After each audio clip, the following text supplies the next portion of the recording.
You're ready, Wade. Well, thanks so much. Wonderful slideshow. My name is Wade Crowfoot, and I serve as our Natural Resources Secretary.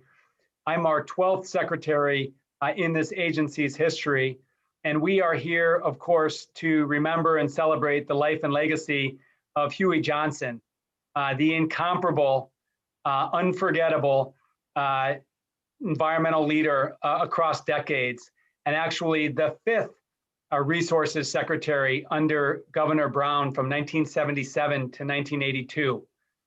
I feel very fortunate to be joined today by many of Huey's colleagues from his time here at the Resources Agency in Governor Brown's administration, and including, of course, that we are thrilled to have Governor Brown himself joining us here today. So we're going to spend the next hour just smiling, laughing, telling remarkable stories about Huey and his work here at the Resources Agency, but of course beyond. So thank you so much for joining us. And I can assure you that Huey's legacy lives on in all the work that we do. I'm very pleased to introduce who we have helping us guide this discussion today, who is Kirk Markwald. Kirk, if you can turn on your screen. Kirk is a friend of mine and a colleague, and was one of Huey's undersecretaries, number 2 in the agency during his time leading the Resources Agency. And really grateful, Kirk, that you helped to organize this discussion here today, and that you can guide it along with many of your friends and colleagues from that era. So welcome. Thank you, Wade, and thank you for putting together this tribute to your predecessor. It's fitting and wonderful for you and your agency team to help put it together. Just before we begin, I just want to express my appreciation for the amazing music that we just heard that was created by Phil Greenberg, who worked for Huey at the Resources Agency on nuclear issues, and specifically created that composition to note his passing. And also to the Johnson family and the Resources Renewal Institute and others who provided those great pictures that we were able to see. To set the context for today, we're going to first watch a short film clip from the award-winning film Rebels with a Cause, created by Nancy Kelly and Kenji Yamamoto, that captures the essence of Huey's work and approach before his resources tenure. Then we're going to hear from Governor Brown and some of his colleagues, Huey's work colleagues, as well as people who had worked and played with Huey after he left the Resources Agency. And then Secretary Crowfoot's going to give a few remarks. And if time permits, we'll have a brief conversation amongst the panelists before concluding with a musical tribute to Huey as well. So with that, if James, you could roll the clip from Rebels with a Cause, and I'll be back afterwards.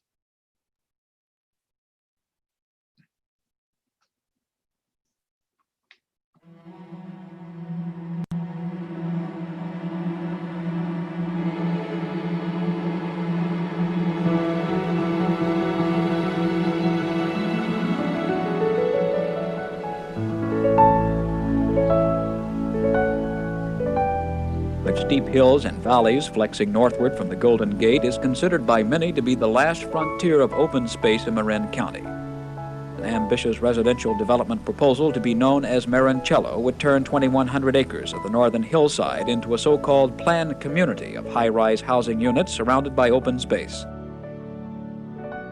Developer Thomas Fruge visualized this property as home for 20,000 people. Half the 2,100 acres devoted to single-family homes and garden apartments, another 400 acres to high-rise apartments, and the rest to commerce and light industry.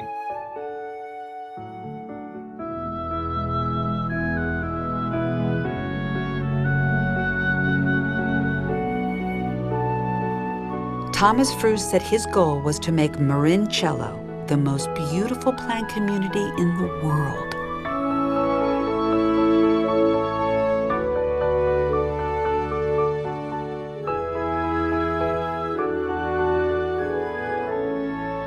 I had no doubt that if they built the project they were looking at, there would have been other projects on these properties. It would have been just a natural thing to do. If you could politic it once, heck, you can do it again.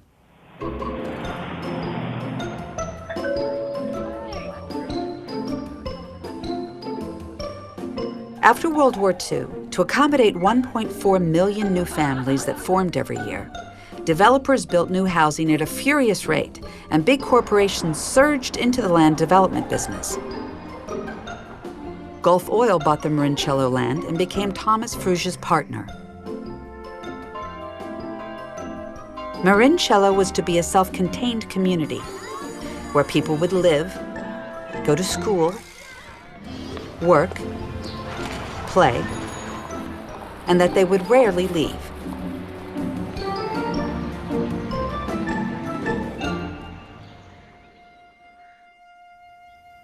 Mr. Fruge considered us, I think, so many hayseeds, and he was working the Board of Supervisors very successfully. The politics were growth is not only inevitable, it's good. More commercial activity, more sales tax activity, growth is good. There was no such thing as an environmental movement, and the few who thought, gee, it'd be too bad to see this develop, had no role models. Nobody had ever shown them the power of a few persons to change events. Well, you know, there were a few people who figured out that a town 2 miles out from the Golden Gate, that the people were probably going to be wanting to come into San Francisco fairly often, and that this was ridiculous, and might lead to as many as 16 lanes to get them into San Francisco. And so the people in Marin began to fight it. In an unusual, if not unprecedented move, the Marin County Board of Supervisors agreed to hold a sort of town meeting to allow the Gulf Oil Company to explain its immediate plans and meet the opposition. We hope during these next 3 months to consider every alternative, and in making our recommendation to Gulf, all of these alternatives be considered. Do you know that those Golden Gate headlands are featured in a book by the Sierra Club as one of the wonders of the world? They're not meant for a high-rise tower such as we saw, or for libraries or tennis courts. They're for this generation, the next generation, not just of Marin County and California, but of the entire world. There's only one view like that, and you should knock off this nonsense at once.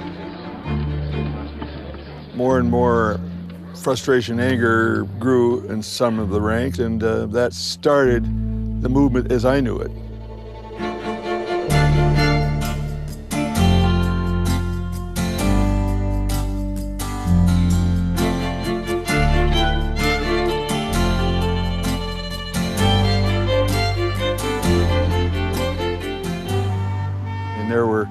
You know, the wonderful two little old sisters, they must have been in their 80s with tin cans and petitions blocking traffic on the Golden Gate Bridge, signing a petition saying, you know, we don't want Marincello, et cetera, and getting gifts of money. After the ladies successfully had gathered well enough signatures to have a referendum on the ballot, the Board of Supervisors instructed the county clerk to get rid of that. And he was well instructed. He found technical irregularities in some of the signatures. Strangely, just enough of the signatures to get rid of the referendum altogether.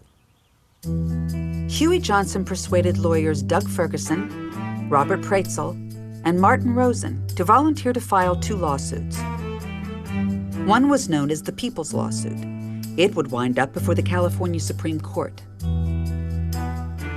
All we really wanted was the right for the people to decide the fate of this land. 4-3, we lost. Thank God for Mr. Praetzel. Another lawsuit had been filed.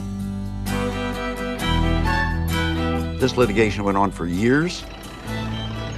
Nonetheless, because there was no restraining order, the project had begun.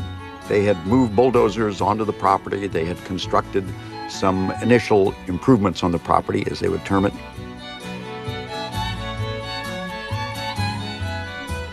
Meanwhile, on behalf of the Nature Conservancy, Huey Johnson traveled frequently to the Gulf Oil headquarters in Pittsburgh to negotiate. It was classic Huey when he was talking to Gulf back in Washington. And he mentioned as one of the reasons they should deal with him is that this litigation was going to drag on for years. And the Gulf lawyers laughed and said, those guys are going to run out of money. We're not worried about them. And he said, there's something you don't understand.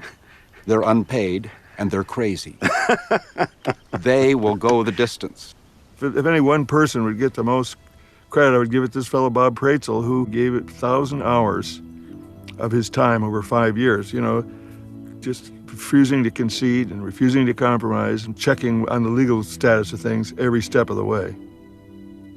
The law at that time said you had to give 10 days publication in the paper so that interested people could appear and object if they wanted to. Well, they only gave 7. So we claim that they did not follow the zoning laws. And they did this on not only one occasion, but on 10. In the end, the development lost him court, and that was the end of it.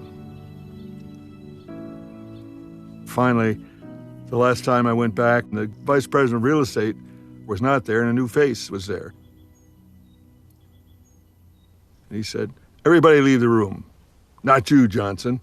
And everybody left the room. He said, all right, you SOB, you win. What do I do? I said, I win what? He said, you can buy Marincello, the property. We've decided to withdraw from the proposal. He was so exasperated. He just kind of snarling at me. And we talked about the terms briefly. And I said, I've got to give you some money to make the deal real. I didn't have much money to bank, like most environmentalists, and I gave him a check for $100, and he signed the thing, and it was a lucky break. That was the last time I ever heard from Gulf Oil.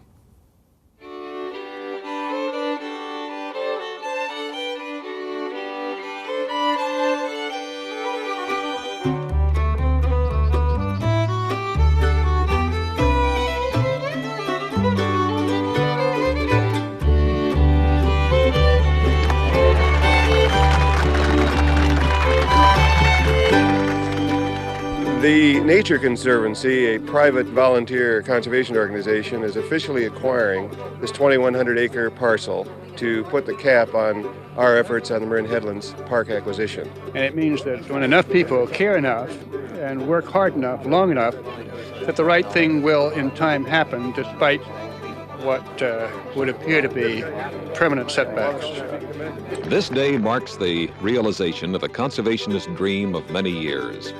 The Marincello property, 2,100 acres on the Golden Gate Headlands, has been purchased by Nature Conservancy and will be held in trust until the federal government takes over for the Golden Gate National Recreation Area.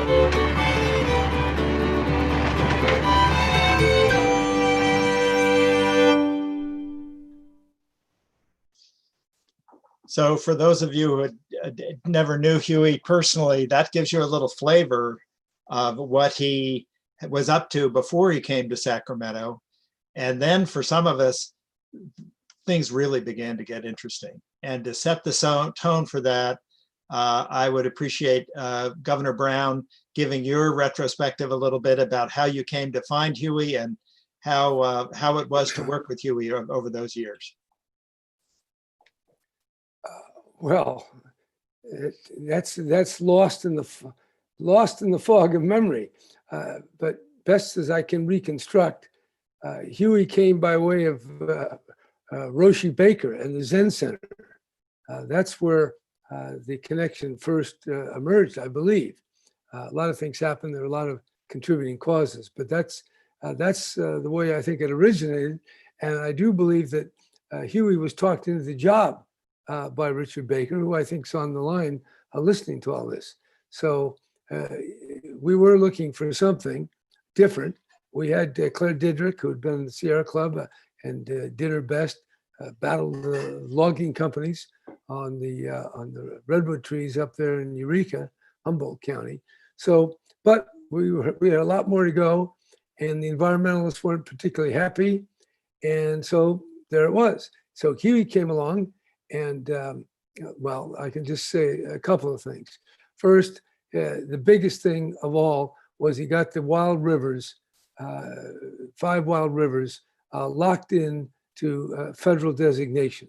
And he got that done by delivering the final EIS or EIR, whatever it had to be, on the Sunday, I think the Monday before Carter went out of office. That's how close it was. Cecil Andrus was the Secretary of the Interior, and Huey made that all happen. In fact, he worked so hard that I think either they sued him or the legislature voted to tell me to get rid of him because he spent a lot of money getting that EIR done. But I told Huey, get the thing done. That was a very important mandate. Second thing that Huey did was to get this 20-year investing for prosperity. I think he wanted to call it investing in the environment. I said, forget environment, use the word prosperity. And that's what he did. And it had a 100-year component to it. So that was an important document, important idea to link the non-renewable resources with the renewable resources as the source of funding, but then project outward a long time. Third point that I would say is that Huey was, kind of a bare knuckles guy sometimes. I remember him getting very upset with Richard Rominger on the regulation of pesticides. And he said some pretty sharp words that were not kind. I don't know whether he said he was a crook or he was lying, but Huey packed a punch there. And obviously I didn't particularly like that. I was upset by it. Not upset by it, but it was hard to manage. That's all I can say when you have one cabinet secretary saying another. But now in retrospect, when I think back on that, it highlights the problem of political management and the needs of the environment. And before I comment a little further on this disjunction between political management and the needs of the environment, I did pull from my shelf a book that I hope you can all see out there.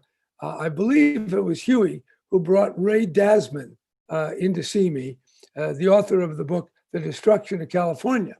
Now, at the time, I thought that Ray was a little strong, but in the last few days, I've been reading the pre-publication copy of Peter Raven's memoir, his autobiography. Peter Raven is a great biologist, a great proponent with E.O. Wilson of protecting habitat. He's been at the St. Louis Museum or Arboretum over there. Very important. And what it's telling us is the habitat is under real assault. And so what Huey was talking about was right on the money. But he was talking in a way that I, as a politician, didn't quite see how I could incorporate that. Just like you can't incorporate Ray Dasman. He was a bit of an outlaw, I want to say outlaw, but that's not what you resource managers can do. But nevertheless, Huey was right. Peter Raven is right when he says we're on the brink of real disaster. Ray Dasman was right that California is being destroyed. So I would have to say, in retrospect, I don't know that I could have done more because I totally irritated the California legislature. And even the last time around, when we did a lot of very important things, nevertheless, whether it's climate change, whether it's water, or whether it's habitat protection, we're not doing enough. And the world is still hurtling over the cliff. So my conclusion is we need Huey Johnsons. They can't always be in government. They're going to have to be outside of government, just like the Board of Supervisors couldn't have stopped that project, but outside people could. Well, that's the way it is today. And luckily, I'm now outside, Wade. So I'm going to keep pushing you for your backsliding, non-aggressive performance here, because California is not doing anything near what it needs to do if you're a plant, or if you're a tree, or if you're a monarch butterfly, or if you're a salmon, not enough. So in the spirit of Huey Johnson, let's get going. So there it is, the man that we got to work with, whose intensity was great then, it remains great today on natural resource issues. And some of the folks who were on the receiving end of both Governor Brown and Huey Johnson we've been able to assemble today, who were deeply involved. Rich Hammond will speak first, and he was basically the bridge undersecretary between Claire Dietrich and Huey. Vera Marcus, who was the director of legislation and the single individual most responsible, other than Governor Brown, for proposing it and Huey for beating us to make sure the Wild and Scenic Rivers went into the system. Jan Denton, who was long suffering on the 13th floor as a counselor and a coach and a co-conspirator with me to try to manage Huey best we could. And then some folks, David and Jacob Katz. And David was on the board of reclamation, but David and Jacob both have been involved with Huey post his time at the Resources Agency. So we wanted to give a little wider perspective on that. So with that, Rich? Can you hear me? Can I be heard? Sounds great, Rich. Yes. Yes, you're good. Okay. Thank you, Wade, Secretary Crowfoot, and thanks, Governor Brown. I want to not just indulge in war stories about Huey, but I do want to talk about the serious side of Huey. Geez, we really loved this guy, and we ultimately felt love back. But it was a funny kind of getting acquainted, falling in love, and a lot of being encouraged, cuffed around, told to grow up, told to get tough, told to get off our fannies and do what Jerry just urged us to do. I think it's worth, in mid-1977, when Huey came to Sacramento, without a lot of inside knowledge of the landscape and so on, we really were at an interesting time. We were 10 years into the environmental revolution, the first green revolution, one might argue, of all of the environmental acts, state and federal, Clean Air, Clean Water, NEPA, CEQA, Endangered Species Act, Coastal Act, San Francisco Bay Conservation Development, and a huge legion of activists had grown in California of all ages, and including a whole lot of people, Kirk's and my age, and the opportunity to work in an active Jerry Brown administration starting in 1974 or 5, after 8 years of inactivity of the Reagan administration and agencies, was just too exciting a prospect. And we all tried to find ways to get on board and come to work in California. Well, the Resources Agency itself was only about 13 years old, I think, by my information. And it was this huge agglomeration of 6 or 7 departments, line agencies, and 20, 25 independent boards and commissions. And it was really a tough mashup, to use the 21st century term, that hadn't really worked itself out fully. And there was some frustration in the activist environmental community in the first couple and a half years. And suddenly in mid-1977, a change was made. And the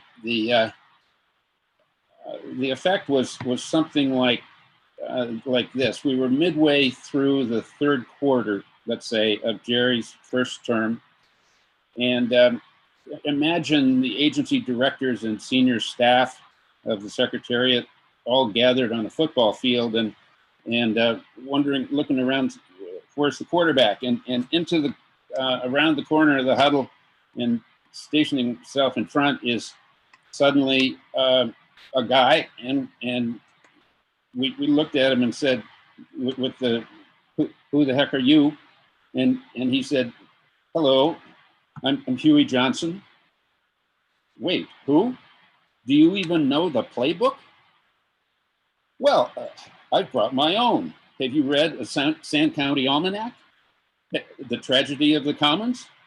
How about Saul Alinsky's Rules for Radicals? Or maybe Fundamentals of Ecology by the Odom brothers? particularly the chapters on systems ecology and energetics. That's the playbook.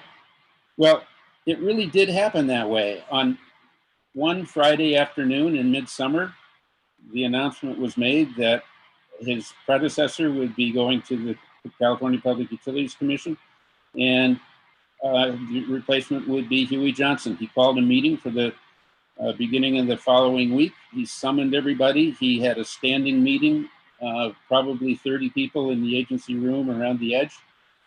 We all went around, said our names. We're too timid to say much more. He asked a couple people, "Had you read a Sand County Almanac?"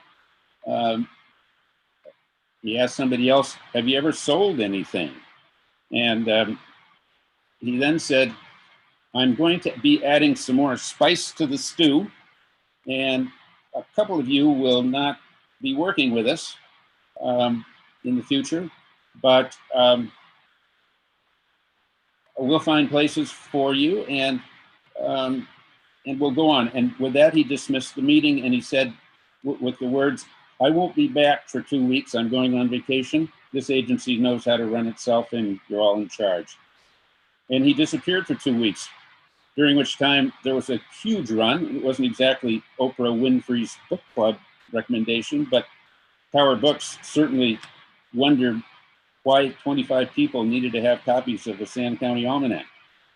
So when he did come and settle in, he had a overarching view of the agency's mission. He was not going to play this game on a 100-yard field with boundaries and end zones.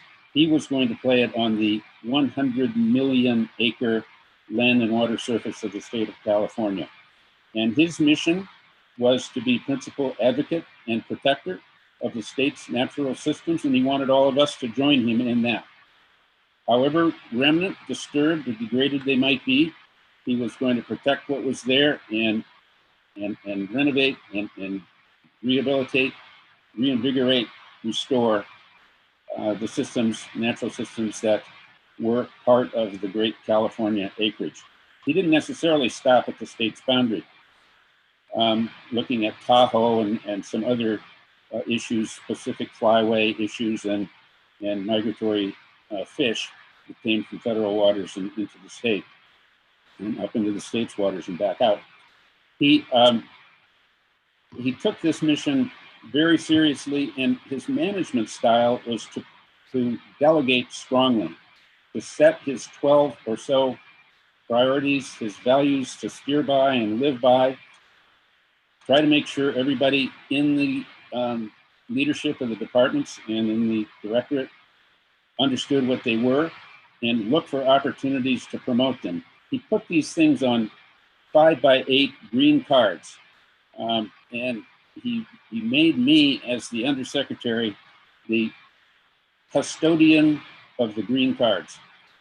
In the agency, we had metal walls dividing the rooms, and he had 11 different little magnets, and he would stick a green card, a 5x8 with a name on it, and they were things like natural systems, looking at the importance of the sun as cycling of matter and energy through an ecosystem, anadromous fisheries because they covered so many boundaries, so many different types of habitats, wetlands, reforestation, soils, natural diversity was a big principle, wilderness, federal lands, 47% of the state managed by federal agencies, resource economics, and stewardship.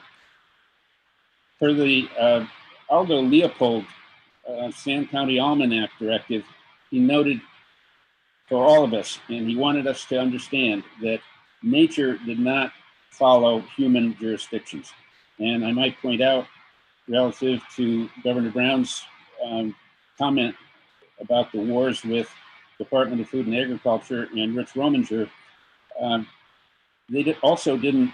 natural systems did not fall uniquely within any of the specific jurisdictions of the state agencies. So Huey would not stay in his lane, as we say today. He would not stay off of other people's turf.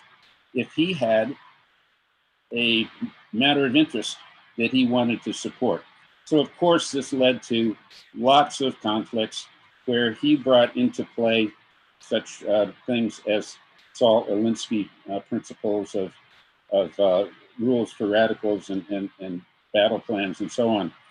I think that that a rule that I want to call out that was one of the Alinsky rules is this, Rule 6, a good tactic is one your people enjoy. 30 seconds. They'll keep doing it without urging and come back and do more. And we did all of that. I'm not sure of my time.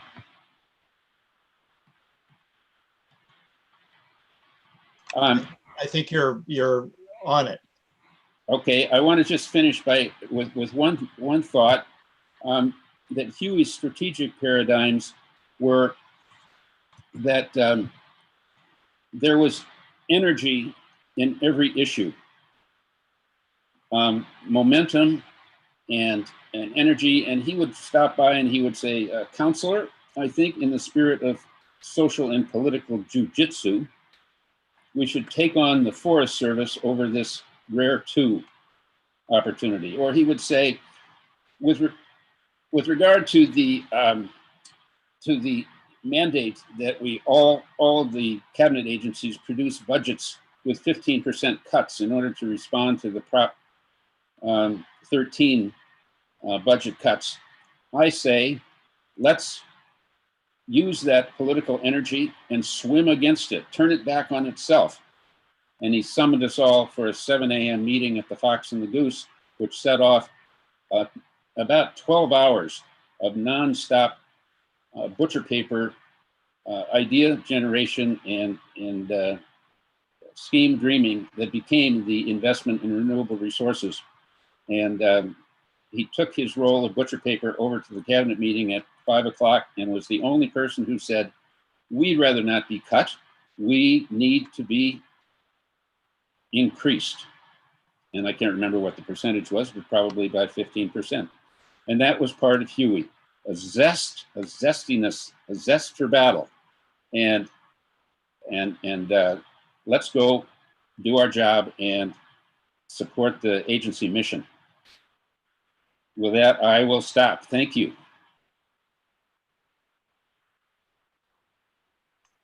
So Vera, I think you're up next.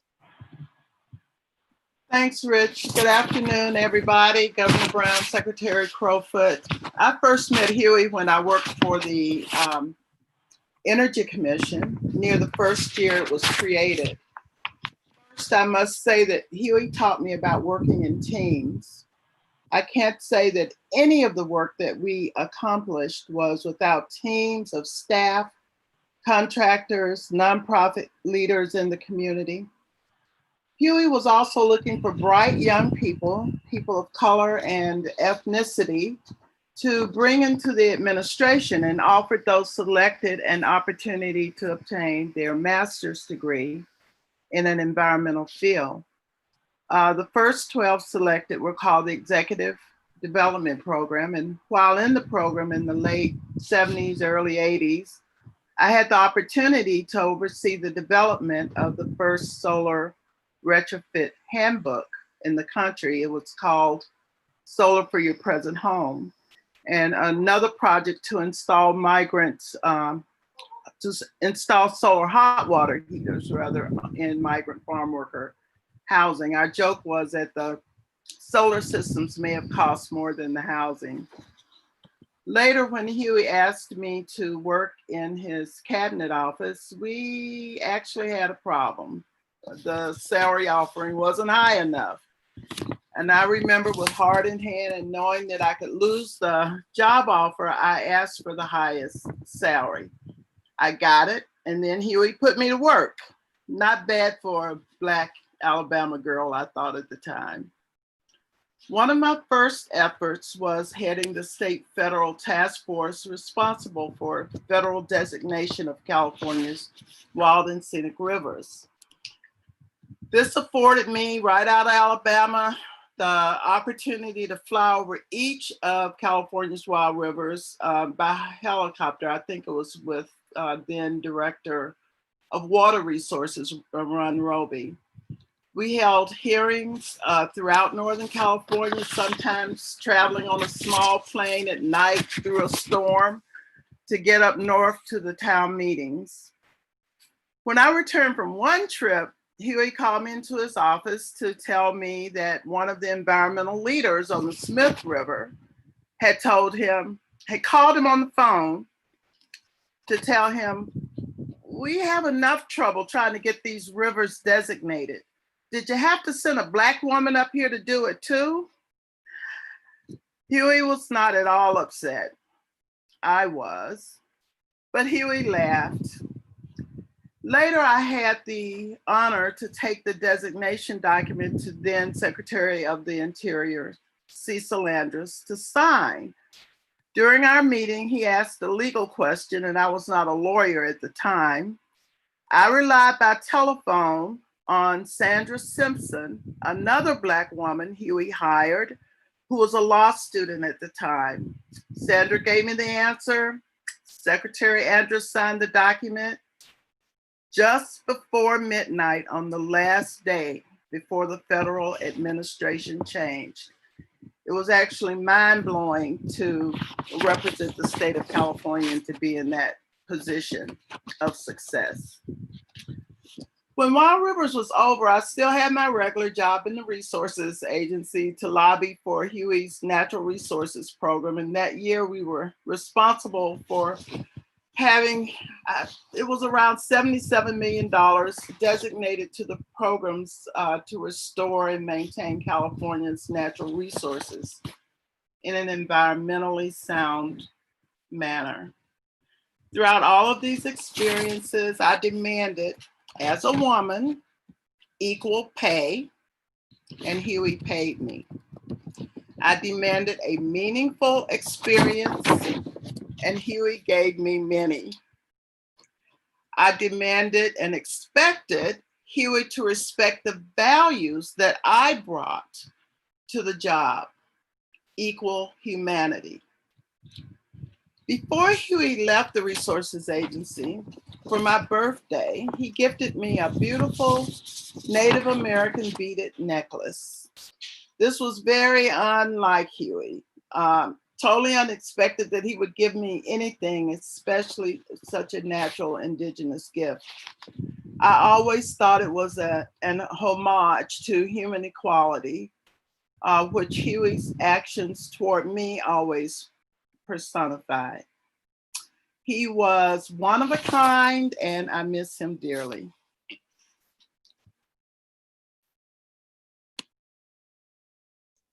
Thank you, Vera. Jan? Hello, everyone. I preceded Vera in the job of being the legislative representative. I had worked in the Assembly and the Senate of the state legislature. And so I was there when Huey marched in one day and said that there were new oil revenues that were going to be available. And what he wanted to do was go over to the governor's office ASAP and see if he could grab those new revenues for the environment. And that was the beginning of the program that Governor Brown mentioned, which was the Investment in Renewal Resources. And so it was a very exciting time because Huey got the money, came back, and all of us had a team approach to how this investment would work and what it would go towards, like riparian habitat restoration. And his favorite was cleaning the streams for a better health of the salmon runs. In any event, so we are perking along with the legislature because it needed to have authorization on the legislation. So we're partway through when the word comes that the president of the Senate, David Roberti, wanted a little park in the middle of LA. and Huey hit the ceiling because it was not part of the dream where this funding was going to go.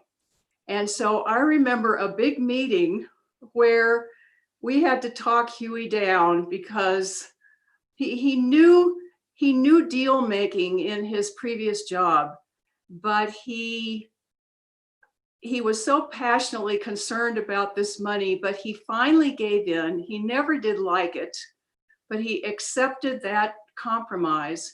And ultimately, he and the rest of us were overjoyed toward the end that he had obtained the money, had gotten the governor's support. So it's something we're all very proud of. Another story I have is that later on, when I was still in his office, he decided that he would take a trip to Washington, D.C. And at the time, James Watt was his counterpart in Washington. And he had this vision of a mano a mano meeting about the environment and how horrible Watt was, etc. So apparently after that meeting, Huey was very disappointed because Watt had apparently very severe back problems and ended up being a little stooped over man without much fight in him. And Huey was so disappointed in that meeting. But what happened was a group of reporters that were covering California newspapers said, well, Huey, why don't you come on and have lunch with us and let's talk about what's happening in California. So I think Huey relaxed. I think he enjoyed the time with the reporters. And he was still in Washington, where we were in our offices the following morning. And I really don't remember, it was the headline on, if not the Sacramento Bee, it could have been the LA Times. And the story was that Huey Johnson had said that it was time for California to cut down the flow from the southern border with all the people coming into California, because ultimately they were going to use up all the resources of the state of California. And our public information officer, a sweet man named Frank, who had been a reporter, tore all of his hair out. And we were all thinking, okay, what is going to happen now? What can we do to mitigate the statement that he made that was totally politically incorrect, among other things? So we were thinking about how to get through this. Huey came back. He knew there were all kinds of calls for his resignation. So I think he wisely decided, and I don't know if the governor remembers this, but he found a cubby hole over there in the governor's office and sat there for days. It was like waiting in front of the gauntlet to see what was going to happen. And finally, a letter came from the Senate Hispanic Caucus. Kirk would go back and forth taking material to Huey to look at. And Kirk called me and said, you need to get over here. We have to have a reply to the Senate, the senators that are so upset about this. And so we go over there and we're torturing about how we can respond to this. So finally, we thought our best draft was as follows. Dear senators, the devil made me do it. Sincerely, Huey Johnson. So Huey laughed, and then we went back and we did some sort of tortured letter of apology that ultimately went. And I don't know how long Huey was in the governor's office. It feels to me like it could have been at least a week. And eventually it all boiled over. The governor stayed totally cool through all of it, and Huey came back to work. So we made it through, and Huey, I don't think ever did that sort of thing again. But I'm going to close by saying we were all incredibly inspired by him. He changed all of our lives in terms of how we think about the environment. And 12 years later, he showed up at the last guest at my wedding in Washington, D.C. And I'm still touched like Vera that we knew he loved us and he appreciated us. And he knew from time to time we needed to be his guardrails, which we were. But I cherish the experience that I have with Huey, and thank you for including me today. So now I will turn this over to Jacob and David Katz. Hi, everybody. Well, it's good to see you. Hello, Governor Wade. It's great to be part of all this. Well, I've known Huey knew him for 45 years. I had the pleasure of serving with him in state government on the Reclamation Board, and then being his deckhand catching salmon and going on elk hunts and doing lots of conservation deals and everything else. Huey was not only a sort of traditional environmentalist who liked to hunt and fish, but he was ahead of his time. Family was really important to him. He always checked out how you treated your kids, and that was partly determined whether he wanted to work with you. And he was an entrepreneur in every respect. He always came up with one new idea after another. Admittedly, some of them a little crazy, but very creative. And one of the last the ventures I engaged in with Huey as a business partner. And as we created the Nagiri project, it's still going today, a private project to use the market to do ecosystem scale salmon restoration. And it was a great experience and a great project. And we all had to put up our own money to get it started. I'm sure when Huey went home that evening, Sue said to him, "Oh, Huey, is this another one of your gold mines?" He did invest in a few gold mines, but it's worked out really well. And I think we're going to do the job. And as Governor Brown said to Wade, let's get it done. And we sure hope we can do that, because we're going to save salmon one way or another. And we'll be thinking of Huey when we do it. And that is the great totem salmon for our state in California. And Huey was a great totem for all of us, and a mentor and a leader. And I'm going to really miss him. Yeah. Thanks, Dad, for letting me tag along with you and Huey and going fishing, going on elk hunts. There was so many parts of that time with Huey that really made such a big difference. And thank you, Jan and Kirk and Vera and Rich. Thank you, Jerry Brown, for being part of this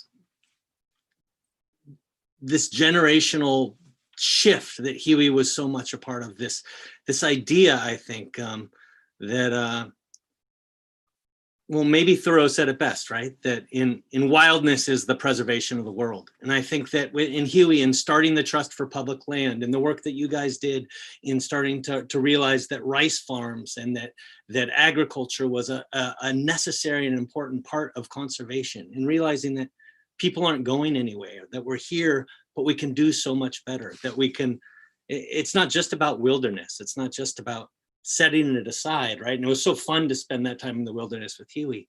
But I think he knew that it was about welcoming that wildness, into our hearts, right? And into our landscapes. And that we here in California have an obligation, because of this incredible natural heritage we have, not just to preserve it and to push it forward, but to create this model of working with nature, of incorporating a working knowledge of nature into California's policies, into California's resource management. And to get the chance to hear that from him, and sometimes to be as Governor Brown said, Huey wasn't exactly an easy man. He was uncompromising. He lived a life of, I think, a really ethical life in a way that I greatly admire. And it wasn't easy. It was challenging. I think that there are many listening to this today that will have had the full power of pugilist Huey turned on them, and it was an uncomfortable thing. And it could mean, I think, sometimes that his initiatives might not have been as impactful as they would have been. But when I think about the impact of Huey himself, I realize that while it might have marginalized him, that uncompromising belief, the embodiment of Leopold's land ethic, I think from the edge, he moved the center so far forward. He brought California and really, I think, global conservation so far forward in this understanding that we can do better, that we can create a different set of outcomes that work for both people and the environment. And that in so doing, we really serve ourselves, that we live better, fuller lives. And I don't know, maybe there's one anecdote that Well, Huey was never one if he thought a kick in the pants would help, well, he'd administer it gladly to help move the project along, and he knew you'd recover from it afterwards. And I remember we were in Huey's office, and Huey and I were going to remake the Sacramento River, the heck with the floods, and Huey had a really radical idea about letting the river meander, and we had a bunch of the resource agency lawyers in there, and they kept saying, "Mr. Johnson, you can't do that, Mr. Johnson." "Oh no, Mr. Johnson, I'm sorry, you can't do that." And finally he turned to Kirk and said, "Get me a couple other lawyers in here." And there's a million stories. Well, here's one more. I know they're going to want the time back, but thinking about that love of and that engagement with the wild, with the landscape, and how pivotal that is, right? How important it is for people to be out there and be part of it, and how hunting and fishing were so big, but also how he never stood on ceremony. It wasn't just to us that he would speak his mind, or to reporters, right? He related this story. He's on the deck of one of the most important philanthropists, conservation philanthropists in the nation, right? And they're high in the Rockies, looking down at a beautiful meadow full of elk, and this eminent man says, "Aren't they beautiful, Huey?" And Huey's there to raise money, right? And Huey looks at him and says, "Well, they're nice in the yard, but I have to say I prefer them in the freezer." So with that, we'll turn it back to Kirk, and thanks. Thanks, Huey. Thanks for everything. Huzzah! Huzzah. Thank you guys very much. I'm going to just tell a couple of quick anecdotes, and then see if Wade wants to make a few remarks. And we have a few minutes, we can talk back and forth if that works. And I want to talk also a little bit about Huey's work after the Resources Agency, because he didn't stop caring by any means. And David and Jacob just talked about some of the projects, but I'm going to touch a little on that. I have to say single-handedly, and that we have the governor with us today, my favorite Huey Johnson, I want to get your attention, is in the private reaches of the governor's office is a very private bathroom that probably before Huey began to invade it, only the governor himself would use it. But the front office of the governor's office loved Huey so much that they would allow him to sneak into the governor's office with big poster boards about the Investing for Prosperity program. Here are the bills we need to support. Here are the votes we need. Here's how much money we need. And repeatedly, Huey would slip something in that the governor may or may never have seen, but it's Huey's relentless way of making an effort to get his point across to protect the natural resources that he saw were really substantially threatened and remain deeply threatened today. But I did love his energy to do that. And also the fact that Huey understood that if we failed to bring urban populations of all stripes and colors and affluence into caring about the natural resources of California, that we were ultimately going to fail, because the other pressing needs of health and education and housing would crowd out attention to natural resources. So early on, he committed to urban parks, he committed to urban forestry, urban fishing, the program to work with careerists in the Resources Agency to accelerate the career development of people of color, as Vera talked on. I mean, there were subtle ways that Huey deeply understood what needed to happen in order to make resource management better and more effective in California. Let me just say briefly about when he left the Resources Agency.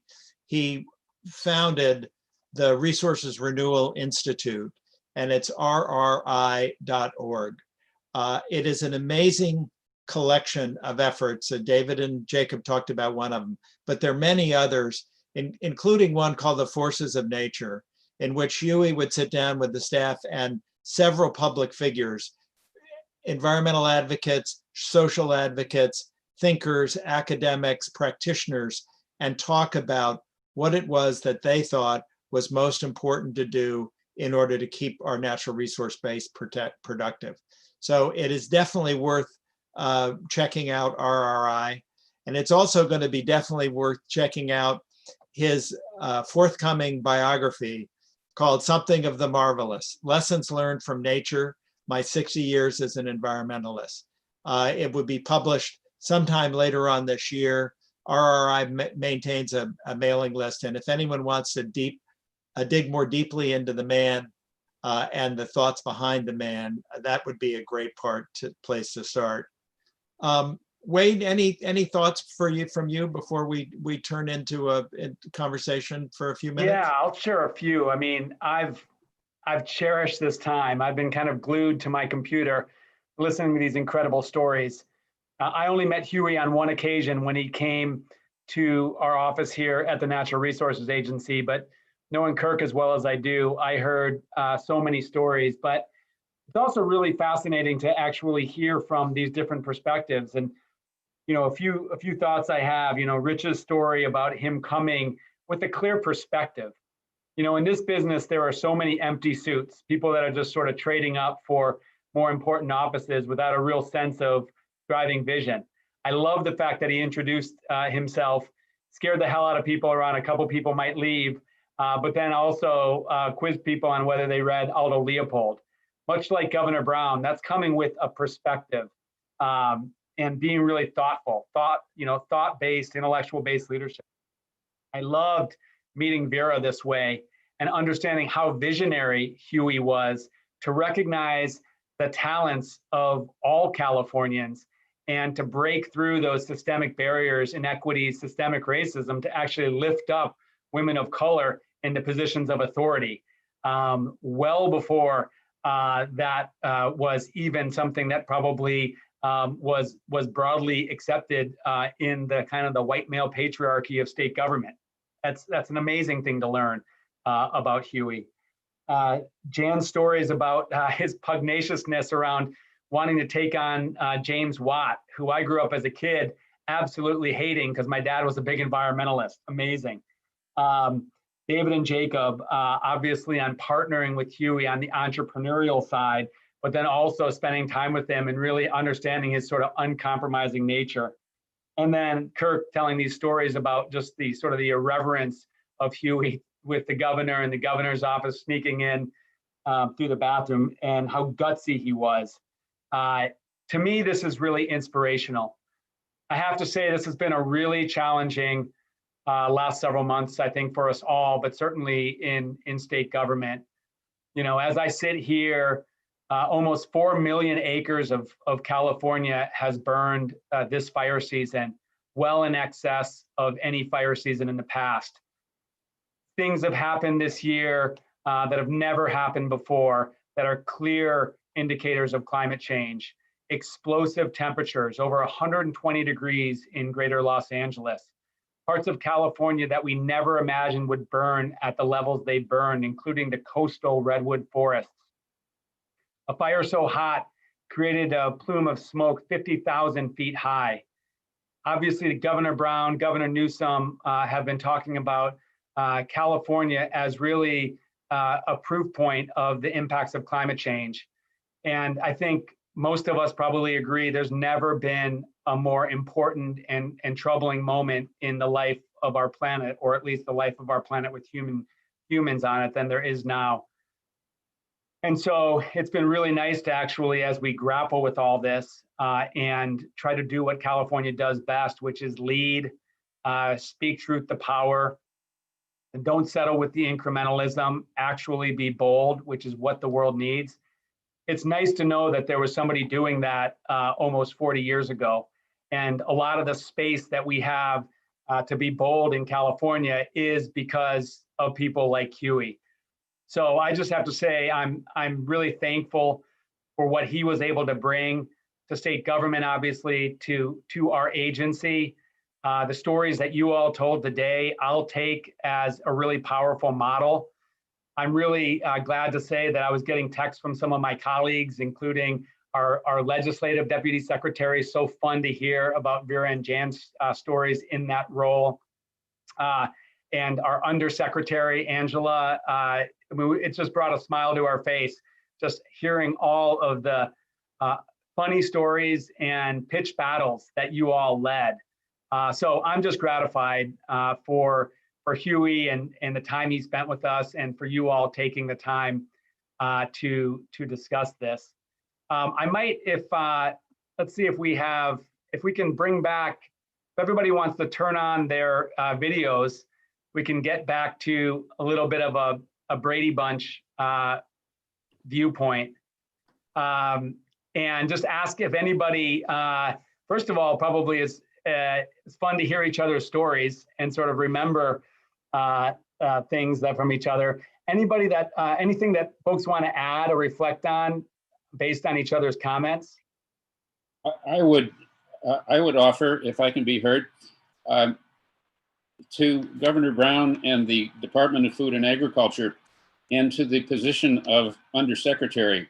In those days, Huey would go off to cabinet meeting and with the express intention of stirring the pot, of creating some conflict, he'd say, I'm going to go over and dust somebody off. And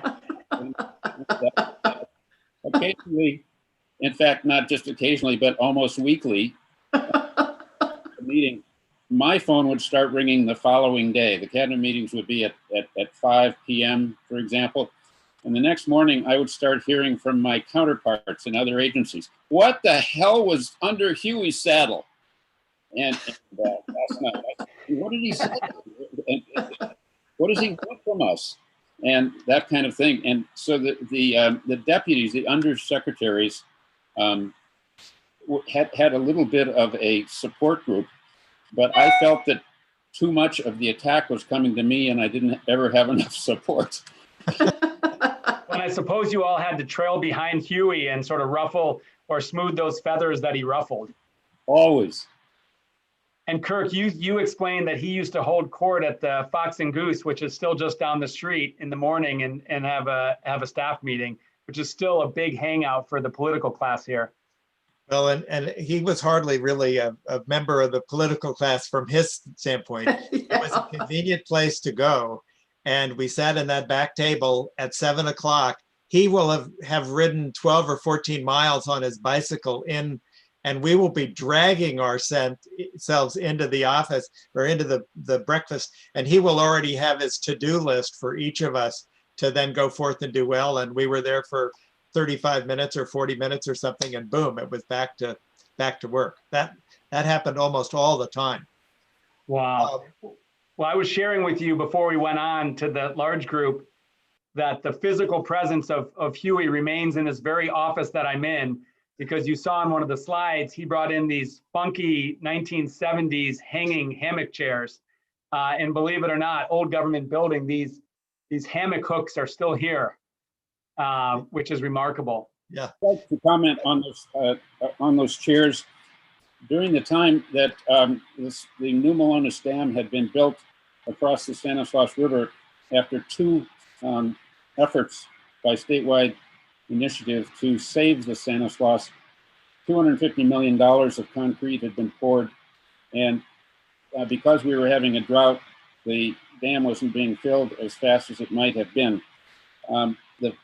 The head of Friends of the River, a 6'8" ball of energy named Mark Dubois, came in the Thursday before Memorial Day in 1978, I think, and announced that he was going to go into the Stanislaus Canyon and chain himself to a rock. And he was going to stay there and he would drown if the reservoir continued to fill behind the dam. And I was to be the only person who had awareness other than his brother during the weekend. Well, that caused Huey to summon the colonel of the Corps of Engineers, Colonel Frank O'Shea, to come over. And O'Shea showed up in his starched khakis with all of his awards. And he was brought into the office, and he looked around for a place to sit. And Huey motioned to these chairs, and the sight of seeing this colonel in his starched suit and shiny black shoes lower himself into this and try to get comfortable was really something. That's great. Governor Brown, any last thoughts from you before we turn to the musical tribute at the end? I think you pretty well summarized it. A lot of things I hadn't heard of. I would say I went to one cabinet meeting, and then I decided not to go back because they were contentious and boring and didn't go anywhere. So that was my thought on the cabinet. No, it's just that the force needed to push against the destruction, it needs to be so strong that it can't be totally rational. And so Huey had a touch of the irrational or the stubborn, whatever you want to call it. And while I found that unpleasant at times, I can see in retrospect, it's absolutely crucial. And if we don't get about 100 more Huey Johnsons, we're not going to do what we need to do. So that would be my point. Amen. And I think everybody on the panel felt that uncomfortable nature of him pushing, but have certainly come to understand how important it was. We're going to close today with just a short tribute, also created by Nancy Kelly and Kenji Yamamoto to honor Huey's life.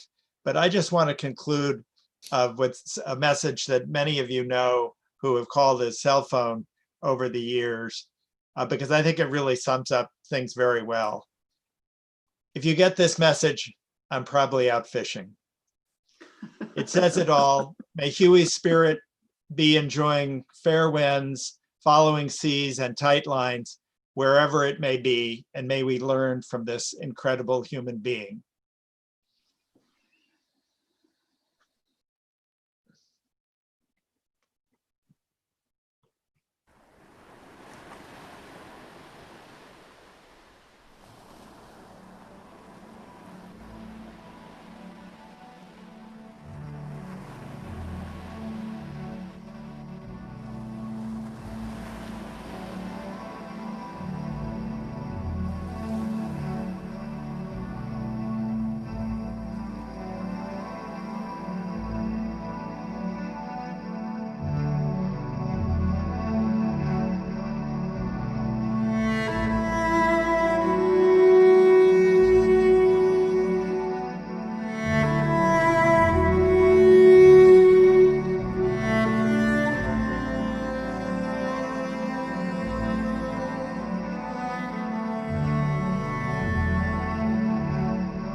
Well, that was a beautiful way to conclude this discussion. Thank you so much, friends, colleagues, family members, for joining this time to remember Huey's life and legacy. That legacy is living on, of course, and is never more important than now. And Huey's gone, but of course, he will never be forgotten. Thanks for joining. Thanks for all you're doing. And Godspeed in all that we do together.